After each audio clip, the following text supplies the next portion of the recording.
The PGA Tour has turned down a bid by Endeavor to form a strategic partnership with the circuit.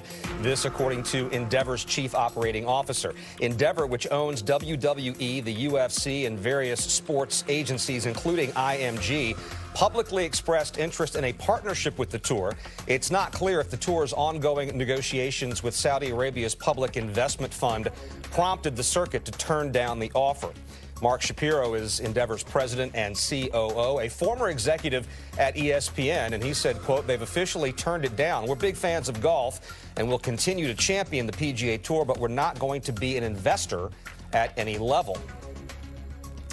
Rex Hoggard joining us now on Golf Central. So, Rex, why would the Tour turn this down?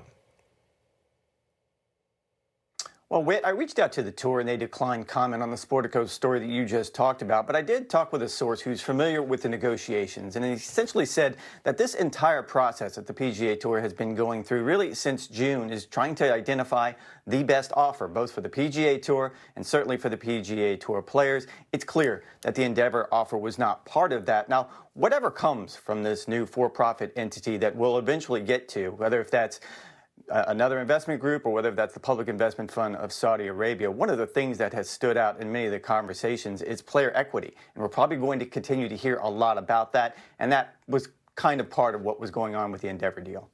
Fenway Sports Group owns the Boston Red Sox, the Pittsburgh Penguins, and also Liverpool in the Premier League, and also reportedly interested in investing in the Tour. Is the Tour negotiating with multiple companies who might want to put money into the product?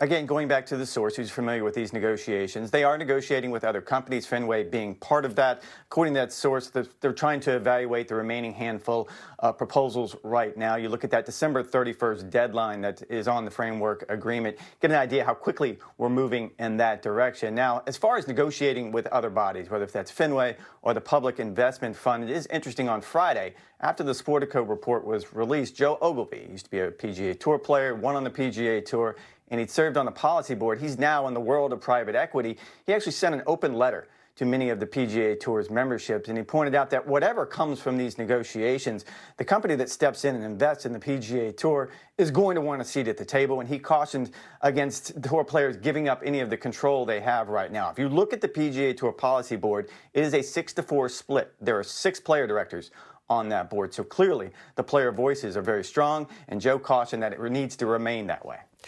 So where do you think all of this leaves negotiations between the Tour and the PIF? Yeah, the source that's close to the deal said they continue to negotiate, obviously, with the PIF and with, quote, good faith. That's part of the framework agreement. Another part of the framework agreement, and it's right in the very first element of that agreement that was announced in June, is that the Public Investment Fund does have right of first refusal, which means, in theory, that if there was another investment company that made a better deal, that the PIF could circle back around and match that deal. So as we get closer to that December 31st deadline, I think we're starting to see more and more action on this front, at least publicly.